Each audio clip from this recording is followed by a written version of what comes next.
Ok, let's go. On y va. Du coup, bienvenue à toi sur cette formation sur l'édification. Donc, si tu en es là, c'est soit que tu es en train de run ton P150 ou alors que tu es revenu solidifier un petit peu les bases, ce qui est très intéressant aussi. Dans tous les cas, aujourd'hui, on va voir deux points, c'est comment et pourquoi édifier. Ok. Donc, le premier point, c'est simple déjà pour te la faire en une phrase. L'édification, qu'est-ce que c'est, en quoi ça consiste? C'est simplement mettre en relation un de tes prospects avec un de tes mentors. Construire le pont entre les deux personnes pour que la communication puisse se faire au mieux. Ok.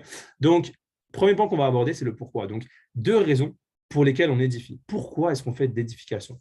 Le premier point, il faut que tu le notes. Déjà, prends ta meilleure feuille, ton meilleur stylo, il faudra bombarder les notes. Sur 10 minutes, je pense à peu près, on va rester ensemble. Donc, le premier point, ça va être, il faut que tu te dises qu'au début, quand tu démarres dans ce business-là, quand tu n'es pas encore suffisamment légitime ou peu importe, il faut que tu empruntes l'histoire de quelqu'un avant d'avoir la tienne. C'est-à-dire qu'aujourd'hui, les personnes, malheureusement, de ton entourage ou peu importe, ne vont pas forcément croire en ce que tu fais, car tu n'as pas les résultats que eux attendent. Donc, premier point déjà, comme ça, on élimine ça. Ça sert à rien de mentir sur tes résultats. Ne mens jamais sur tes résultats, ça ne paye pas. Tu vas finir par passer pour un imposteur, ça va savoir. Donc, ne mens pas sur tes résultats. Mais par contre, ce que tu peux faire, c'est emprunter l'histoire de quelqu'un qui a déjà fait le parcours, qui a déjà l'expérience, qui a déjà les résultats que les personnes attendent et les mettre face aux personnes douteuses. Ok. Donc, emprunte l'histoire d'une personne à succès et potentiellement cette histoire-là pourra par la suite devenir la tienne. Mais pour l'instant, tu en es à un stade où tu dois emprunter l'histoire des gens. Okay. Deuxième point, toujours dans pourquoi on édifie, c'est parce qu'il y a la loi de la familiarité qui rentre en jeu.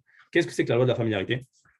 C'est simple. Aujourd'hui, ton marché chaud, tes personnes les plus proches, tes amis, tes meilleurs potes, ta famille, peu importe, les gens que tu connais bien, et tu peux noter cette phrase, ton marché chaud ne va pas t'encourager tant que des inconnus ne t'ont pas félicité. Et ça, c'est réel.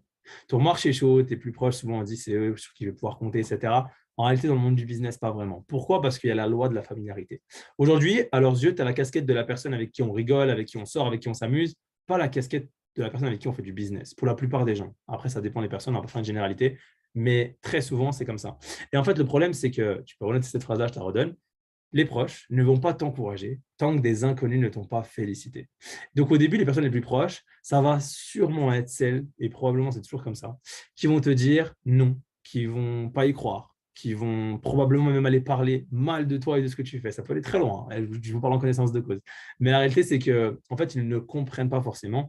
Et si l'information vient constamment de toi, elle ne sera jamais prise au sérieux. Parce que dans leur tête, en fait, tu es fiché comme la personne avec qui on s'amuse, machin, pas avec qui on va développer un business. Donc, ton job à cet endroit-là, c'est pas d'insister, c'est pas de t'énerver, c'est pas de les insulter, c'est pas de les forcer, mais c'est de mettre en relation et de les mettre devant quelqu'un qui a déjà l'histoire, qui a déjà l'expérience, qui a déjà eu du résultat, qui a déjà fait de l'argent, parce que les personnes veulent rencontrer des gens qui ont déjà du succès dans le domaine qu'ils approchent. C'est ça que veulent les personnes. Donc, au début, ne sois pas déçu, ne prends rien personnellement en réalité, parce que les personnes ont juste besoin d'avoir de la crédibilité en face. Donc, tu dois te servir de tes uplines, tes mentors, tes leaders, peu importe, pour avoir ce gage de crédibilité envers les personnes qui n'y croient pas. OK?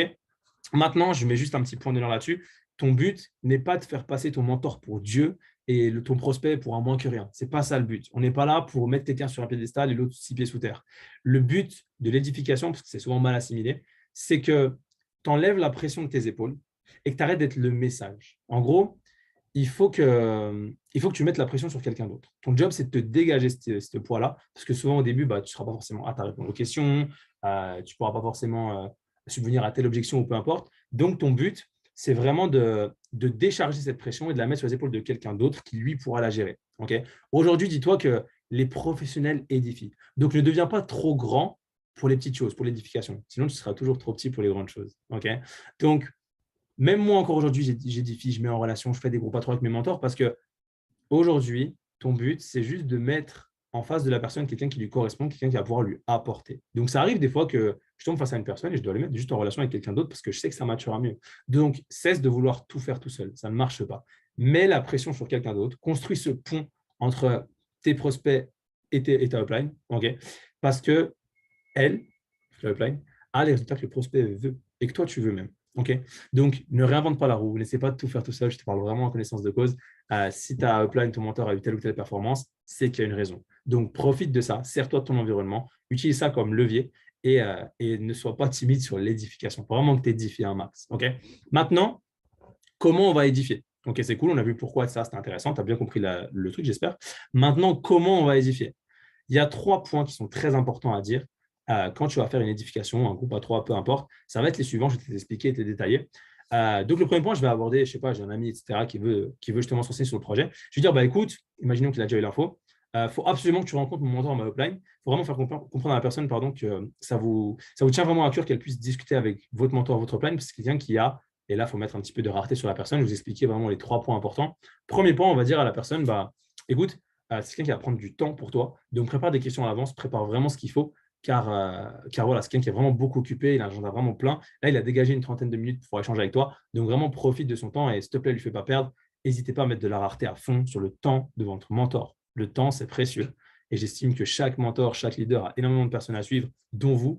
Donc vraiment, n'hésite pas à mettre cette rareté, c'est important sur le temps qui lui est accordé au prospect.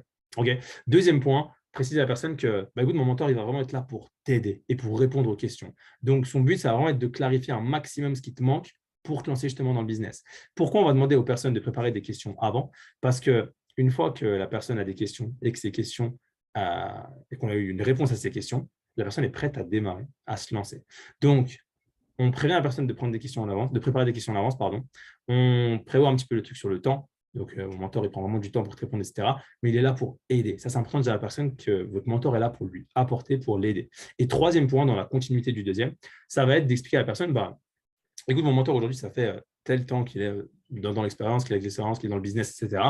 Il aide des personnes tout comme toi à réussir, à faire de l'argent en trading, à faire de l'argent dans le business, à développer son réseau, peu importe, et il m'aide surtout moi.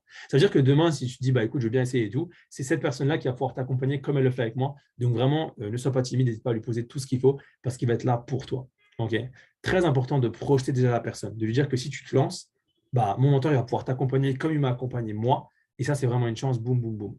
Et faites confiance à votre plan, à votre mentor. Sur le call, je sais très bien que bah, votre mentor il va pouvoir établir un lien de confiance, créer un minimum de relations, etc. Ce qui va pouvoir mettre la personne bah, en confiance, justement, et lui permettre de prendre sa décision. Donc, ne soyez vraiment pas timide sur ces 3 points. Il prend son temps pour toi, prépare des questions. Okay. Il est vraiment là pour aider et répondre à tout ce qui passe par la tête. Et troisième point, il est là pour aider des personnes tout comme toi à justement réussir dans le monde du business. Donc, si jamais tu viens à te lancer, bah, tu pourras justement hériter de son suivi comme moi, j'ai eu la chance de l'avoir. OK. Donc, voilà un petit peu les 3 points qui sont vraiment importants à aborder. Après, je vous laisserai évidemment faire ça à votre façon. Le but, ce n'est pas que ça devienne un automatisme ni rien, mais ces 3 points-là sont vraiment abordés. Pas forcément de la même façon dont je vous les ai exposés, mais à votre sauce. Mais dans tous les cas, il faut absolument que vous énumériez en tout cas ces 3 points-là dans l'ordre, peu importe comment, mais c'est très important de pouvoir édifier de cette façon-là. OK. Je répète vraiment, si personne ne démarre, dis-toi que c'est parce que tu essaies de tout faire toi. Et ça, j'ai fait l'erreur de vouloir vraiment n'en faire qu'à ma tête, de vouloir faire moi, etc., pour me prouver je ne sais quoi. Ça ne sert à rien. Si c'est continuellement les mêmes personnes qui t'entendent faire ton même speech, etc., tu peux oublier. Les gens vont continuer à procrastiner et voire à jamais démarrer. Donc, ton seul job vraiment à l'heure actuelle, c'est de devenir bon en édification. Tu dois devenir un édificateur. Et en fait, tu dois surtout savoir qui est-ce que j'édifie dans le processus. Je vous parlais un petit peu avant de mettre en relation les bonnes personnes avec les bonnes personnes. Okay, bah, c'est un concept que j'ai hérité d'une formation américaine qui disait match and mirror. Excusez-moi pour l'accent anglais. Mais en gros, c'est se dire en fait, qui est-ce que j'ai en face. Okay, bah, je définis la personne que j'ai en face et je lui mets quelqu'un de similaire. Je match et je mirror. Okay, par exemple, je te donne des exemples concrets. Imaginons demain, tu as un étudiant qui se dit mais est-ce qu'on peut vraiment faire ça en parallèle, etc. Bah, écoute, bouge pas, je vais pouvoir te présenter. Boum, tu le mets en relation avec un étudiant à succès dans le business. Il va pouvoir le rassurer. En fait, le but, c'est que la personne puisse se retrouver et s'imaginer dans la personne qu'elle a en face. Donc, si tu mets un étudiant face à un étudiant à succès, le mec va se dire, OK, si tu l'as fait, je suis la même fac, je suis le même truc, je peux le faire aussi. Pareil, tu as un parent de famille, peu importe, qui a un enfant, une femme, etc. à gérer. Tu le mets en relation avec quelqu'un qui a une vie de famille, une femme à gérer, un boulot et tout à côté. Boum, ça match et ça part. Donc, voilà un petit peu le topo. Tu as à peu près les clés qu'il te faut pour édifier correctement. Maintenant, je t'invite vraiment à faire un point avec ton mentor, ta upline, peu importe, pour qu'il puisse t'apporter davantage. Pas tout le monde a les mêmes conseils. Moi, je t'ai vraiment donné un petit peu les points clés, selon moi, qui font qu'une édification est bonne et pourquoi c'est important de la faire. Maintenant, à toi de gérer. Pratique. Ne sois pas timide sur l'édification. C'est vraiment un levier monstrueux qui peut te permettre d'exploser les débuts de ton business, de partir à toute vitesse. Donc, vraiment, n'hésite pas à prendre cette pression, la mettre sur quelqu'un d'autre et aie entièrement confiance en ton mentor, ta upline, parce que je sais que lui va assurer sur les groupes A3. Sur ce, bonne journée à toi, bonne soirée à toi, peu importe quand tu regardes cette vidéo. Et je te souhaite d'aller hit ta prochaine position. Let's go. Ciao, ciao.